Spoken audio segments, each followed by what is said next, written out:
It was the legal. That was the fraud. Oh, tell her. Mm. Wow. Tell her. Mm.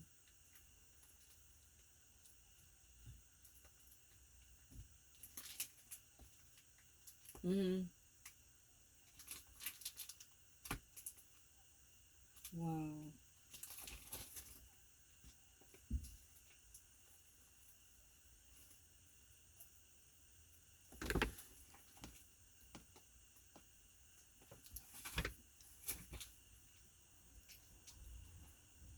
Right.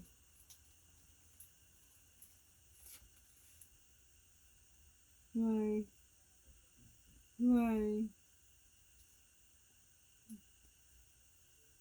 Right.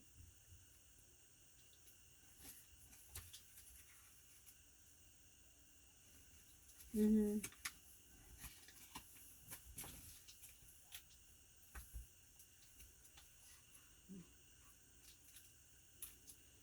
Well, I'll tell you.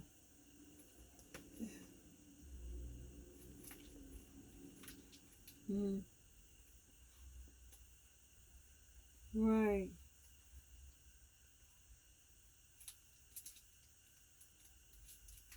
This is what I'm saying. Nobody has ever heard of anything like this. Tell her it's legal. Oh, and I forgot too. The other mortgage fraud that we forgot when we were first talking. I called was it bank. the legal. Legal. That's the what was it? What's the name of that firm? Rosenberg Associates. Rosenberg In Associates. Bethesda. And they are Maryland. basically a slum scam type legal attorneys, because the only thing they handle is landlords, landlord tenant type things, and mortgage companies that, foreclosures and things like that. That's all they handle. They don't handle regular type legal things. They handle that kind of stuff, and they're the scum of the earth lawyers. And what they have done too was, they were the lawyers for J.P. Morgan. When they sold a loan, they became the lawyers for Fannie Mae. When they sold a loan, they became the lawyers for Pretium and Wilmington. So they were able to hide things in the accounting, because they control the whole scenario all the way through, because it didn't change, you know, to say Fannie Mae has. I know Fannie Mae has lawyers, so they didn't have to take these people, and neither did the other one. But they were able to hide all kinds of things on my mortgage printout, because I got a printout like 500 pages, and stuff. Do you know that there is a trailer on my mortgage account? A trailer. We don't have any trailer. There's a trailer on there with the title and everything on my mortgage account. There's a what do you call, a non-existent bankruptcy, $983 on there. That it would have been impossible for me to have a bankruptcy in the year that they're claiming that it happened, because then you can only file every 7 years.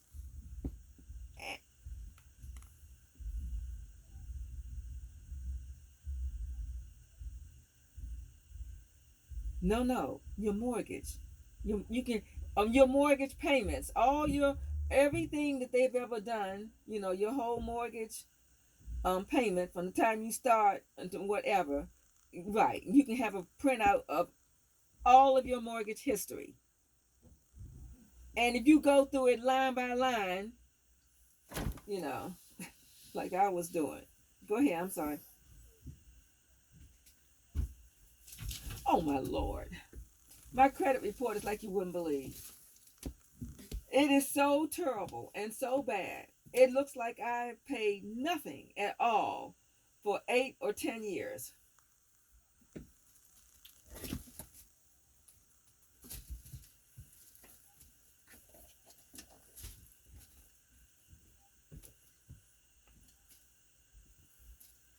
I don't even know. Not I don't even know. I don't even know because I was so disgusted when I sent away one time for a credit. I haven't sent away now in maybe 2 or 3 years or whatever because it was just so ridiculous that how they had just ruined my whole credit and saying that I was like 500 months behind and that kind of stuff or it was so ridiculous.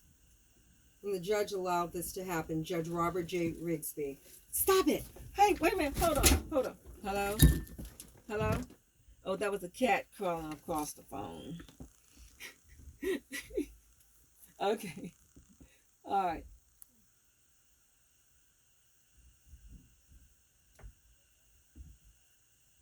Mm-hmm. Right. Yeah. Right.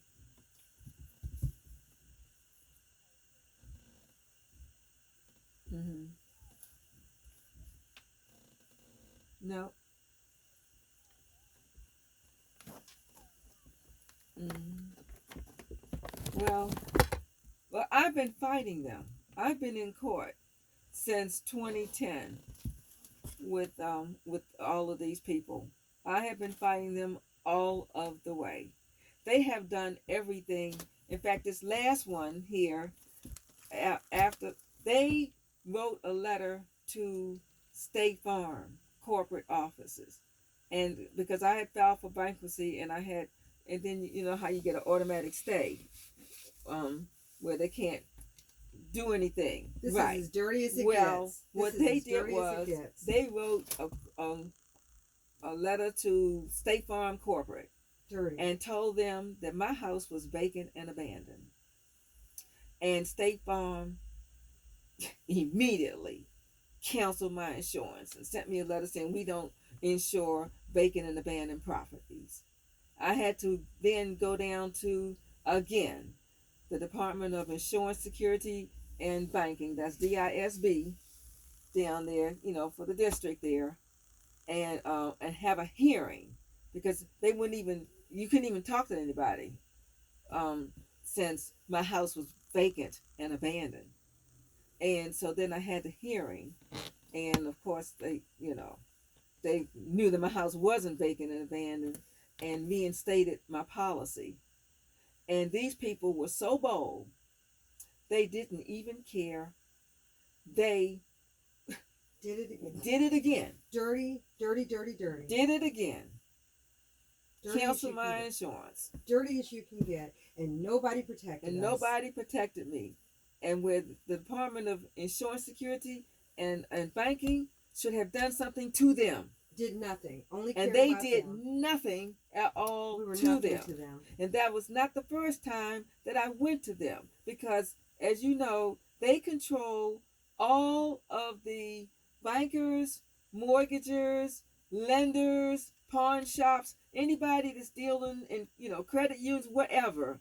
They control all of them. They're over them. And I went to them with mortgage fraud at the time and insurance fraud when they were canceling my insurance because I got the papers right here. In fact, I was looking at them tonight where I put two claims in, one for mortgage and one for insurance. And their rules, just like I told you with the 20% equity and everything, they did nothing to them. I have my complaints right here where you can see my papers are all filled out. I had copies and everything. They did nothing. And I put them both in the same date here. Let me see what date this is. Because it's sitting right here in front of me right now. Um, and I filled out, here it is. Let me see what date I found. Hold on, I got to get two hands here for a second. Here. Filed Friday, February the 17th, 2020. That's mortgage fraud that I've got right there circled on here. Because I put numerous dirty tricks, unethical, illegal actions committed by the mortgage companies to steal my home from me. That was right on the front of the application. And then insurance fraud. Same day, February 17th. That's Friday, 2020. And I had written on there, mortgage company sent letter to State Farm stating that my house was vacant and abandoned. Lies. They knew it was a lie. And they didn't do anything. And they're the regulators. They didn't help me at all. They didn't help me at all. And then even in the end, when I had complained again about them, they were up there trying to collect money from me to go give to them. And I said, no, I don't owe them anything.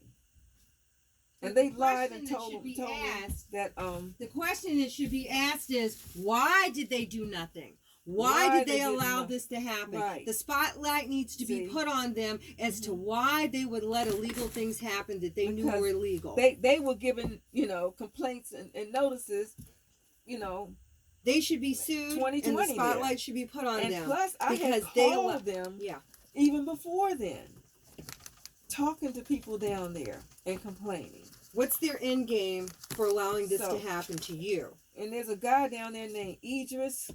What's his name? Idris, who? Abdullah? Idris, somebody.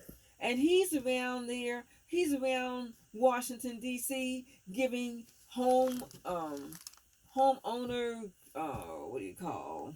seminars and stuff, and telling people how they can protest if their taxes are too high, their property taxes are too high, and the papers that you have. And they're going around as a group of them to the different libraries and stuff, or meeting places around tax time, so that people can fill out their forms and get their taxes reassessed and everything. He's down there at that place. I talked to him several times complaining. He knew exactly my problems, even before I even put these in here. Yeah. And yet, he didn't do anything. Not a damn thing. So why is that? He's one of their heads, not just a regular office worker. Which meant he had the power to do something. And he chose not to. He chose to let them hurt us. And I've talked to willingly every type of nonprofit, every type of help your home or whatever. I've talked to universities and colleges, but most of them say, they can't handle that because of the semester. 7 on your side, everything. I've talked to the television channels.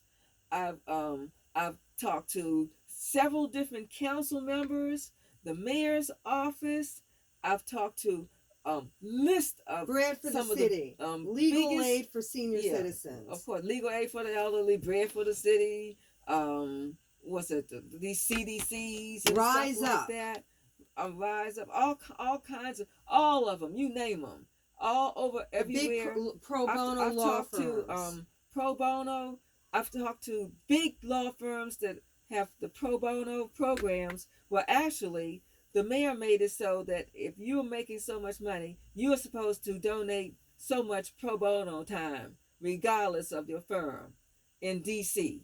And the big ones that make millions and millions of dollars and have hundreds of lawyers in them, or thousands even, they should have a big budget.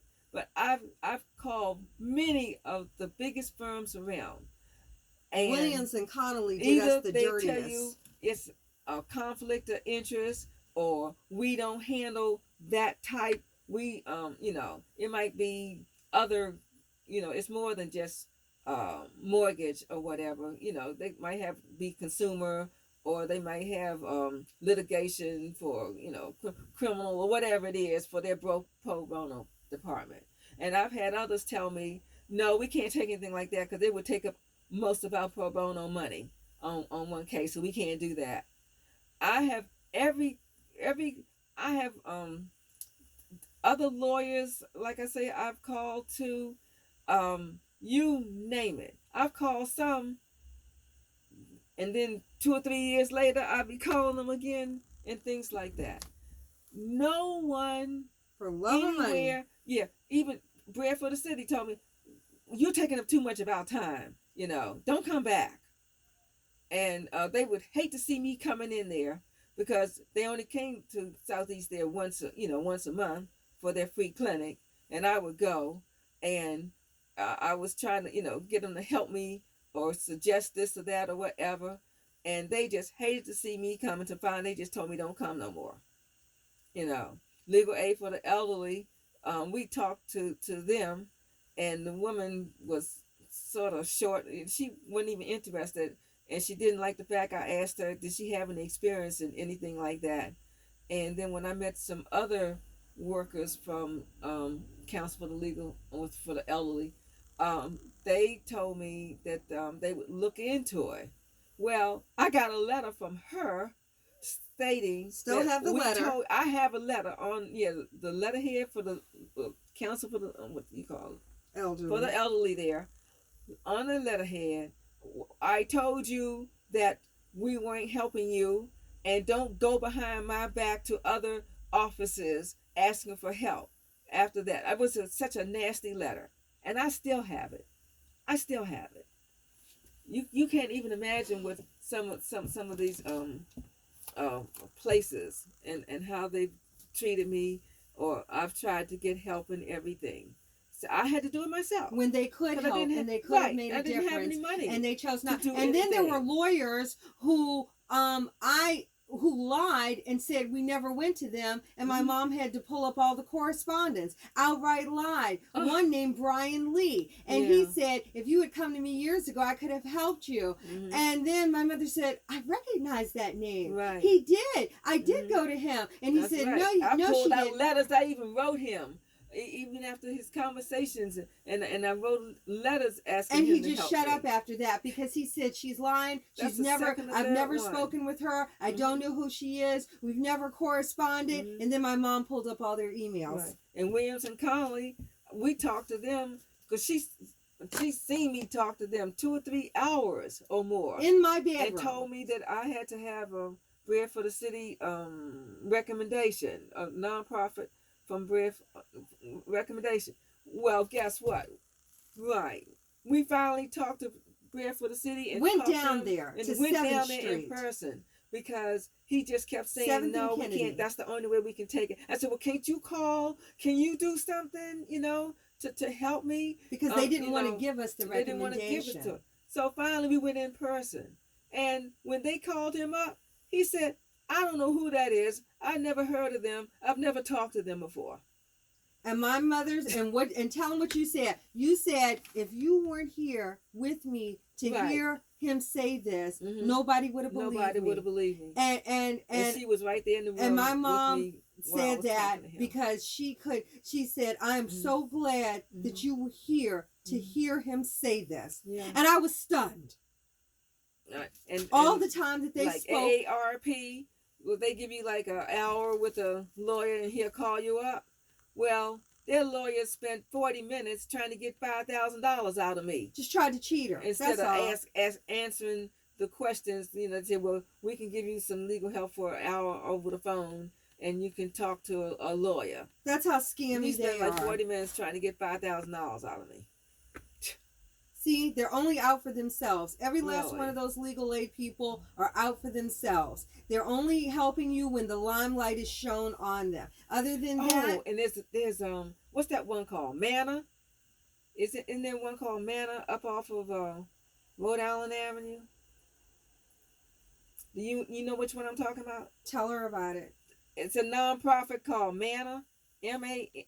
Like she knows what Manna is. I went in there and to talk to them, and so what was his name? Michael somebody, I can't even remember now. And he said, oh, I've got just a lawyer for you. And we went up to her office, which was on Georgia Avenue, and she's an older lawyer. She's been in business for years, and her name was Mary. I can't even think of what her last name was, but she was like off of Georgia Avenue, and is it Columbia Road or the other one? The one that goes one way toward 14th Street. Irving Park? Columbia, Irving Park? Well, it's Georgia Avenue, and yeah, whichever way. Is the it one-way Columbia street. Road, Irving Park? It's either no, Georgia Avenue. You know how they have two one-way streets. One that comes from 14th Street and goes over like toward Washington Hospital Center. Then they got a one-way that goes from Georgia Avenue over to 14th Street, like where the Target is and stuff. Whatever that one-way street is, she's on the corner there. She's on the corner of Georgia Avenue, and it's either Columbia Road or one of them that goes over that way. And I'm sitting there, um, uh, um, and she's telling me how much she can do for me and everything. And then I went down because she was like up on a second floor. She had like two floors there, and so I either went downstairs to fill out the forms there where the receptionist was, and I saw this guy go up come in, this white guy, and go up the stairs there. And so then I said, well, she must have, a business appointment or something. So I'm sitting there waiting and everything. And so finally they come downstairs and say, oh, I have somebody that's gonna help you. And he is, they were praising him up. And I said, well, who is it? And it was that we want to meet him. And when they told me his name, which was Victor Abel, you ever heard of him? He was the worst slumlord in Washington, D.C., the worst slumlord of all, cheated people out of their homes. He spent 2 or 3 times the judges put him in jail. The City Life paper, remember City Life? And when they used to have all those expose articles and everything? She's from Manassas. Okay, well, I still have the 3-page article that they wrote on him because he was such a scoundrel. And I said, you mean to tell me that you are going to sick Vincent Abel on me? I said, that's the devil himself, the most evil man out there. I was so mad and so upset. I said, well, just come and talk. I said, are you kidding me? And I walked out of there and never came back. And that's manna for you. He sat there and was introducing me to this lawyer because she was his lawyer. So she knew exactly what type of person he was. She represented him. When all the judges and everybody were so disgusted with him and the way his tactics and everything, they put him in jail. And he didn't even mind going to jail.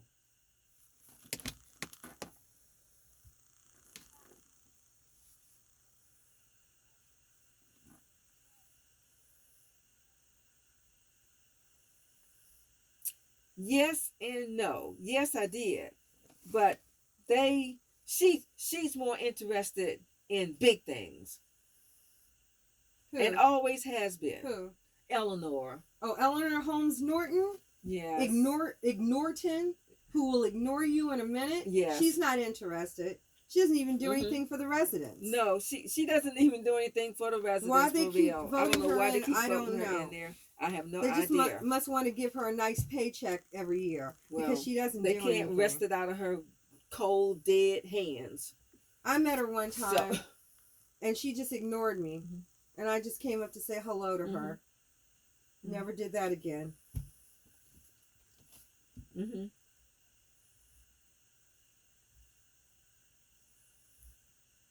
Yes, she does.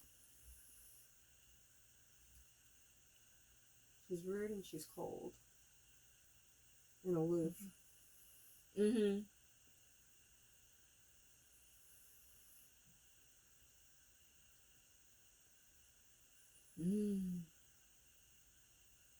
Yeah. Right. Well, like I say, I have talked to several of the council members down there, on Pennsylvania Avenue. And I mean, who do we go? A Silverman? Eliza? Yeah, Eliza Silverman. Um, what's the guy's name? The one that used to be the attorney general or whatever, his office. I can't think of what his name is. He used to be attorney general some years ago. And he's a council member now? He was a council member. I don't know if he still is or not. What did he look like? I don't remember. I know he was a black guy, but I can't remember. But then that was before they put some teeth and elected the attorney general like they have now. That was before when he was appointed by, I think, the mayor or somebody. But now they elect them. They have to run for office. Oh, and then what's the one's name that finally? She's an at-large one now. Anita Bonds, and please don't say what's her name, Mary Che. No, Mary Che doesn't care. Yeah, when we went to never did something else. Yeah, no, she couldn't care less. It's more than that, than just that. I don't think we talked to Alexander, but she was of no good. No, she was no good. She was our council member, and she was definitely totally useless. She spent all her time in Norwich. She was only holding Vincent Gray's place. That's all. And was surprised when he actually asked for it back. But anyway, it's been a lot of them. It's down there. I can't even think of their names because none of them are hardly there now. Yeah, most of them are gone. There's so many new people. I don't even care to know them anymore.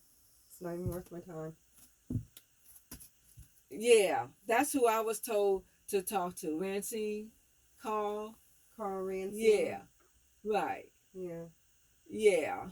Well, we were told just the other Robert Rigsby was one of those too. Remember, Judge Robert Rigsby? Yeah. He was an attorney general or somebody. Remember? Wasn't he? Wasn't that his title? No, he was military. No, he was something in the D.C. He was something like attorney general. He was one of those positions before he became appointed as a judge by Bush. Obama's administration. Bush. It was a Bush. Well, okay. And he was some position that I didn't even know he held. Well, I was told to go back because I did talk to the attorney general. And they told me they couldn't help me. Twice I had gone to their office. They don't want to help. But I was just told, was it yesterday or the day before, that try the new attorney general because he is elected. And they have elder abuse office there now. And they said for me to go there and talk to them now because they have changed. I want you to tell her something. Say it again, please. Elected. That's right. He is. Right. And so that I was told that it's very different now. And that, like I said, they have an elder abuse office there also. I want you to tell her something that Robert J. Rigsby did to you. When he asked them point blank, remember? Mm-hmm. If there was any time that you didn't pay or sporadically, I want you to tell her what he allowed them to do. That's important. Yeah, right. Because we were in court. I would turn in papers, so many papers. He'd make you that do he stuff would get over. mad, and he wouldn't even read them. He wouldn't even consider them sometimes.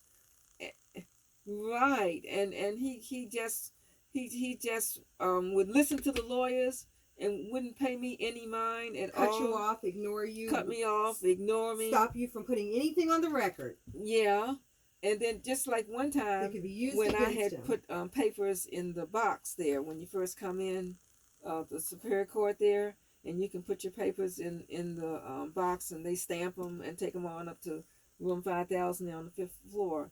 When it opens back up the next day, it's Superior Court.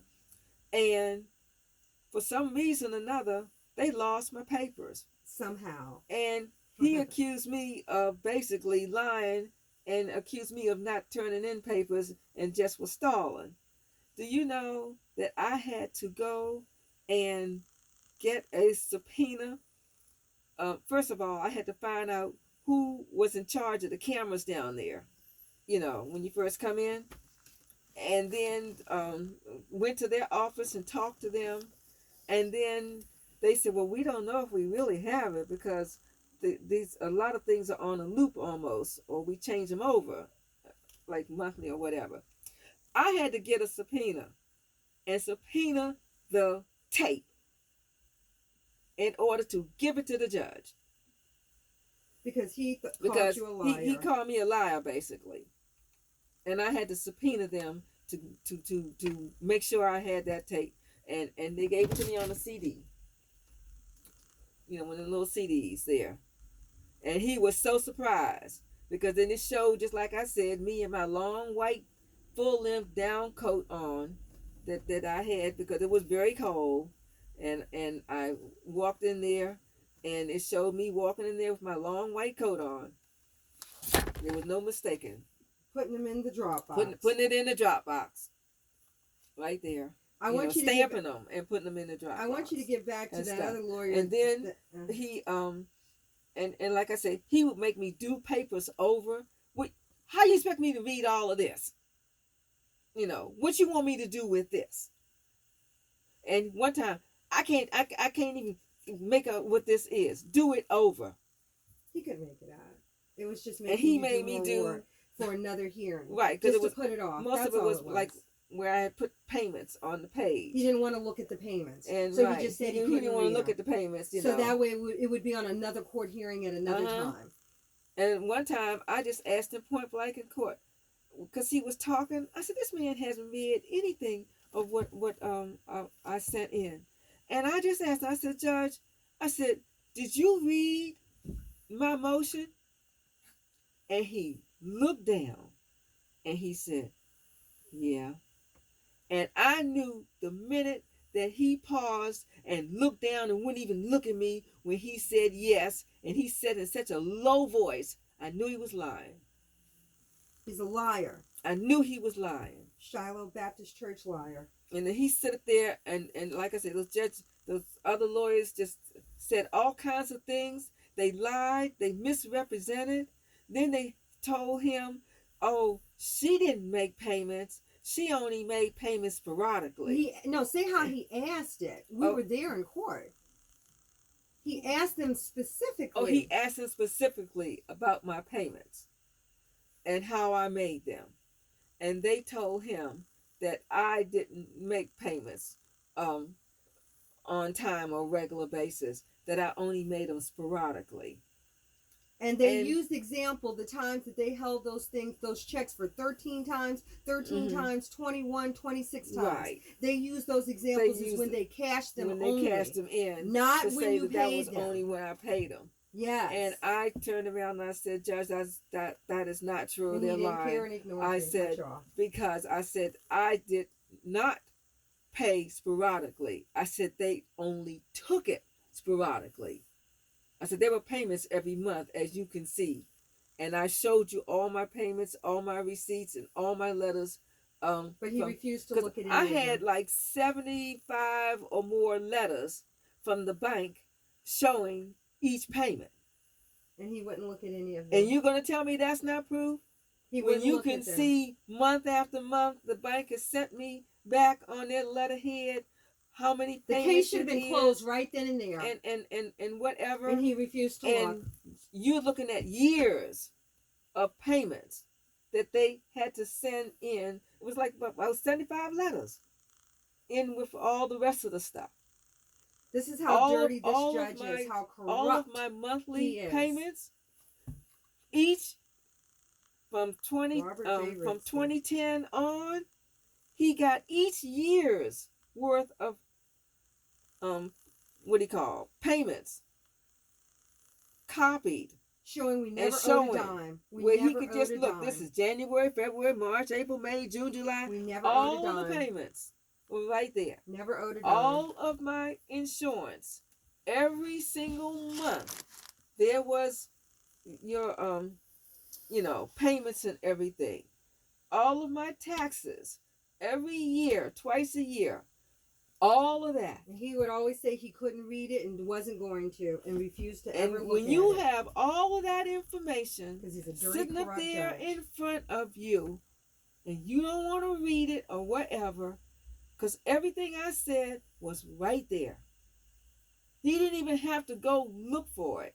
He didn't have to take my word for it.